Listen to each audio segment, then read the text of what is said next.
Deadbeat brother steals my car, crashes it, and gets the night in jail he deserves. OKOP. This is OKOP. I'm Samuel Donner. And I'm John Frye. And we tell the funniest stories on the internet. Mm-hmm. And John, do you hear that?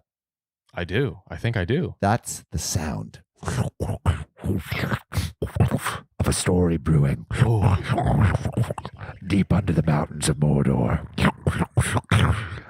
We're going to summon it from the depths, bring it to the surface, and tell you the most precious story of all time. Oh, wow. What a way to get into the story. Yeah. I feel like I've been flying. I just imagine myself flying on the back of a dragon through the mountains of Mordor. I'm making some Lord of the Rings references for all you non-nerds out there. Or maybe they're the nerds. Yeah, they're the nerds. You for freaking not nerds. Knowing. Yeah, John and I, we know nerd shit and we know sports. Sports. Brought to you by sports. Yes. Deadbeat brother steals my car, crashes it, and gets the night in jail he deserves. Why do deadbeat brothers be doing this? Yeah, bro. Why don't you make a sick beat like this? Yeah.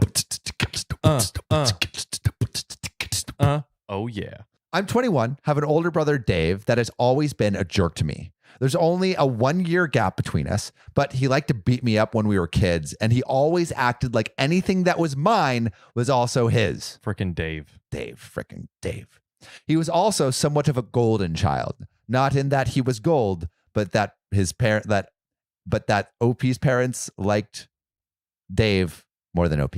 And that made me miserable. So no surprise I moved out at 18. My uncle is now a retired police officer, and he took me in after I left home. He even hooked me up with a decommissioned Crown Vic, and I absolutely love the car. More power to you, but as a former Crown Vic owner, it's a very regular car. It's a very regular car. But like maybe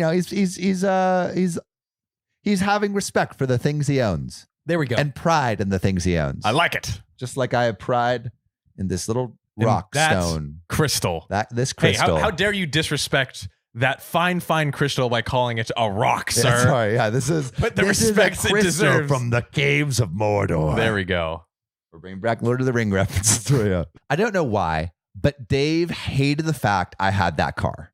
He drove 3 beater cars into the ground while my Crown Vic kept chugging along. Go Crown Vics, sturdy vehicles you can always depend on. Well, after his 3rd beater finally died when he drove it into a pole, man's not a good driver. He asked to borrow my car, which So you're going to lend him your car if he drives into a freaking pole, bro? If a friend is like, hey, bro, I just totaled my car and I totaled the other 2 cars. I need to use your car. I'm going to be like, bro, I don't know if you have a really good trajectory with cars. Maybe I could, get you an Uber or something. They give you a bus pass, bro. Yeah. Like, come on, driving car into a pole, bro. Driving a car into a pole. It's not even moving. That's all you. That's all you. Like, if you got hit by another car, fine. And 3 times, no. Anyway, I had a bad feeling and said I wasn't going to do that. He called me entitled, and he said he needed the car to get to work. OP is entitled, bro. You just ran frickin' 3 cars into the ground. I told him to take the bus. Because I know how he drives, and my Crown Vic is off limits. It's a royal car. The crown jewel of Crown Vics. Yeah, the crown jewel. My parents called me after that and told me to just lend him my car. I said I won't, no matter what they say. Opie's sticking his ground. Shut up, mama. Yeah. I rely on the car and need it as well since it's my personal transportation. Dave wasn't the only one in the world with a job he needed to get to. Bro, Opie has a job. My uncle congratulated me for standing up to them and gave me a high five. Yeah. A few days later, when I got off of work, the car wasn't where I parked it. It was missing. Uh-oh. I called my brother's cell, but he didn't pick up. Then I called my parents and asked if he took my car. They denied it. So I said, okay, I guess I'm going to call the cops to see who stole my car. Mm-hmm. And then they admitted he borrowed the car. Oh my God. Because he needed it. I told them he better bring it back right now or I'll have the police looking for him. They called me a jerk and then phoned Dave to bring the car back. He showed back up in the parking lot in my car 20 minutes later, and I demanded to know how he stole my car. Because, like, Dave stole his car. Yeah. It was locked. He stole his car, for sure. And he held up a set of police Crown Vic keys that he'd bought online. Apparently, some were made universal, which means you can open any Crown Vic in the world. Bro, that is such a horrendous flaw. Major security. Are you kidding me? Yeah. Bro, that... We just exposed all of our audience and grew a new breed of car thieves. Yeah, now you can just buy one off eBay. See people just joyriding at cop cars all over the place. It's like a couple days later. In the United States, there's a Crown Vic emergency. People are stealing Crown Vics everywhere with these universal keys. Some trace back the spur in this new development back to OKOP. The world's leading Reddit story readers. Oh, man, those guys are so funny and good looking. Man, thanks, radio and TV hosts. Yeah, I like how it was like a 1950s radio announcer. Check back in, extra. Extra. All about it. I told him if he ever stole my car again, I'd have him arrested. Then he had the audacity to ask me for a ride home after he stole his car. I told him he made me wait in December cold after stealing my car. Oh. So the fair thing to do was to just walk home. He called me a jackbutt before I drove away. After that, my uncle installed a tracking device in the car. Smart. Dude, this uncle's a homie, bro. Yeah. Shout out to the hooking uncle. it up. Yeah. When Christmas Day came, I was celebrating with family like every year. The roads were cold and icy. Foreshadowing. I do not like on Christmas, bro. Come on. So I had to be very careful while driving. By now, you're probably clued in on the title. Yeah, Dave borrowed my car, during the Christmas party. Apparently, he decided he was going to go pick up a friend and figured I wouldn't notice. Dude, Dave's dumb. Bro, Dave is a freaking idiot. But OP did something before, right?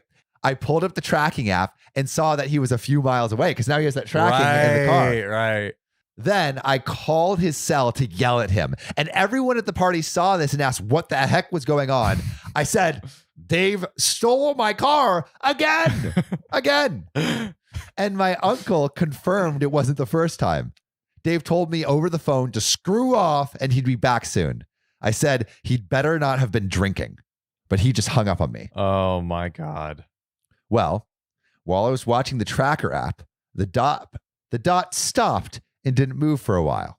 Soon, we got a panic call from Dave asking for help. He'd crashed the car because he couldn't handle the icy roads and he wasn't used to rear-wheel driving vehicle. So we piled in my parents' minivan and followed the tracker. Dave. We found Dave by the road and my Crown Vic, my Crown Jewel's nose deep in a snow-filled ditch. No. My uncle was furious as it was formerly a car from his police department.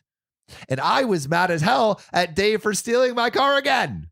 Dave, what are you doing? Bro. If you're going to steal a car, at least don't damage it. That's car thieving ethics right there. Advice, baby. My parents wanted me to let it go. This is the second time. You let it go the first time. You're asking me to let it go again? When does this stop, guys? Yeah, bro. But I said enough was enough and I'm going to call the police. Dave begged me not to because he really had been drinking before he set off and he'd get a DUI. I said he was going to pay me back for the damn car or I'd sue him. Well, as luck would have it, the police were aware of the accident and were driving in to check on the scene. Someone else had called them, I guess. My parents tried to say that I was the one driving the car and they were just there to help me. What is with these parents? Bro, the parents are trying to get OP arrested. Oh my God. I said that wasn't true and my uncle backed me up. In fact, one of the cops that was there recognized my uncle and they had a chat. Then they went to Dave and asked to see his license, which they found out was suspended after he crashed his previous car. Dave, why, Dave? What are you doing? What are you doing? Then they breath tested him. He wound out with cuffs slapped in his wrists while my mother was crying and begging the police not to take him away. Don't take away our baby. But the other officer just said that she and my dad could get arrested too for lying to the police. That shut my parents up. So we piled back in the minivan. The Christmas party was ended early for obvious reasons, and my parents drove me and my uncle home since he rode with me. They didn't say much to each other the whole drive and just sped away as soon as we were out of their van. They nearly slipped off the road themselves doing that. Freaking double car crash almost. My brother was let out of jail the next day, and he looked so scared that he was practically crying. The cops there had roughed him up a bit while talking about prison and the crap they had seen go on there. Dave had actually pissed himself during that, and they let him take a shower. Damn, they scared him to pissing. That's when my uncle started cracking up and revealed to us that his friends in the department never filed the DUI and just the charge for the suspended license. So basically, it was like a prank. Wow, they let him off easy. Let him off easy. They could have destroyed him. The ticket was about $600, and my uncle said he wanted it to teach Dave a lesson, which is a lesson Dave sorely needs. Truly. And this would be the one and only time he'd ever help. Dave then apologized to me and said he'd pay to have my Crown Vic fixed and would never touch it again. When it got pulled out of the ditch, the front end damage was actually minor. It needs a new front bumper, a headlight, and a grill. The damage was just superficial, thankfully. And my parents have pretty much glossed over the whole incident and act like it didn't happen. Bro. Dave gave me the extra Crown Vic keys he bought online, and he said that it's taught him a lesson that he'd soon not forget. Okay. Well, so hopefully the Dave learned his lesson. Hopefully. I mean, honestly, in many of these stories, people don't learn the lesson. So I am happy that at least someone says, you know what? I was dumb. Yeah. Maybe there'll be an learned. update. Who knows? Move on. Oh, there is an update? Maybe. We'll see. But you know what you should always update? Oh. That button from unsubscribe to subscribed and unfollowed to follow. Follow us on TikTok, Spotify, YouTube. All the places. And support us on Patreon with Kathy Quigley. Kathy Quigley. She's helping us out. Shout out, and we'll see you next time. See you soon.